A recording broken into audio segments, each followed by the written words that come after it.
everyone, welcome back to my channel, and I'm going to be reading a couple more stories out of this book. And let me know if you guys like these stories by liking and subscribing and sharing so your friends and family can listen to these scary, spooky stories. And I enjoy reading these stories for you guys and posting every single day for the month of the 31 days of October. And let's just get right into it. And the first one is called Alligators. A young woman in town married a man from another part of the country. He was a nice fella and he got along pretty well together. There was only one problem. Every night he'd go swimming in the river. Sometimes he would be gone all night long, and she would complain how lonely she was. This couple had 2 young sons. As soon as the boys could walk, their father began to teach them how to swim. And then they got old enough to took them swimming in the river at night. Often they would stay there all night long, and the young woman would stay home all by herself. After a while, she began to act in a strange way. At least that was what the neighbors said. She told them that her husband was turning into an alligator, and that he was trying to turn the boys into them too. Everybody told her there was nothing wrong with the man taking his son swimming. That was a natural thing to do. But when it came to alligators, there weren't any nearby. Everyone knew it.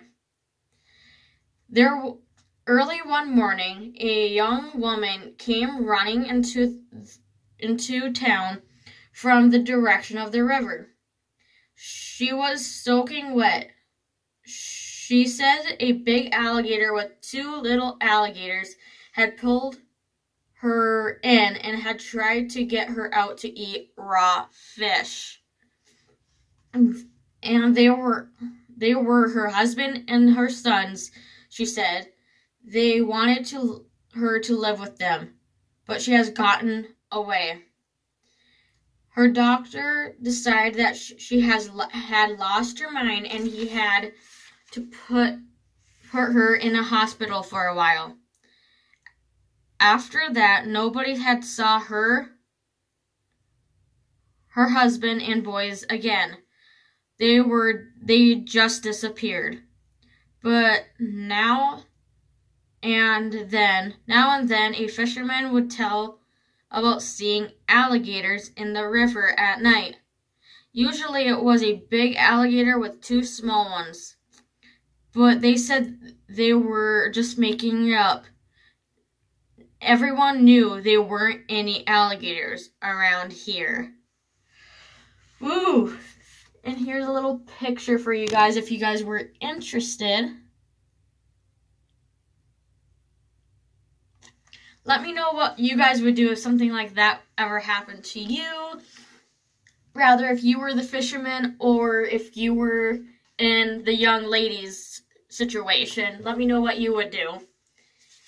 And I'm going to be reading one more short story, even though I normally read at least 3. But I'm going to read one more for this video. And this one is called Room for One More.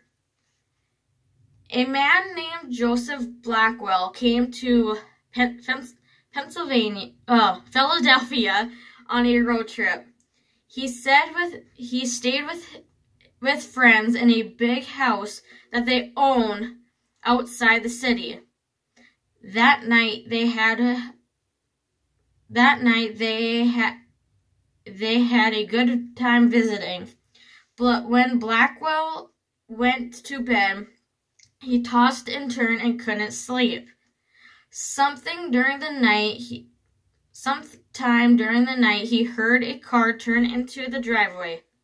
He went to the window to see who it was arriving such a later night.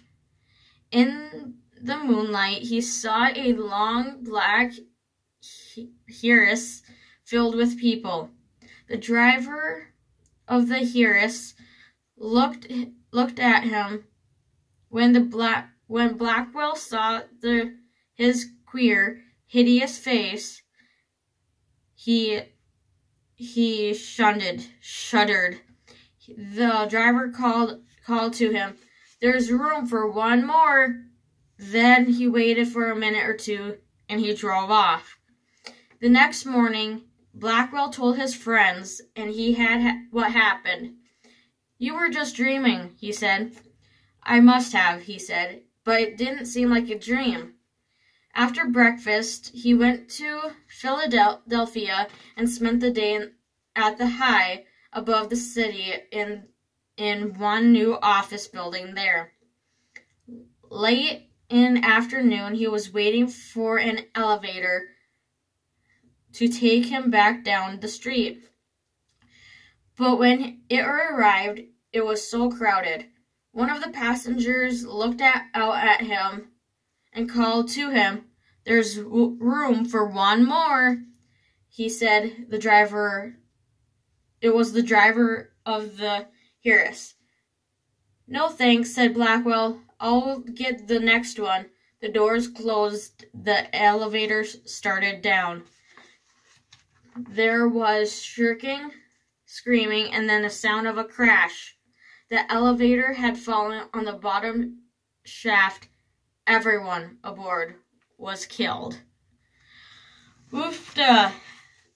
Here is a little picture of the story.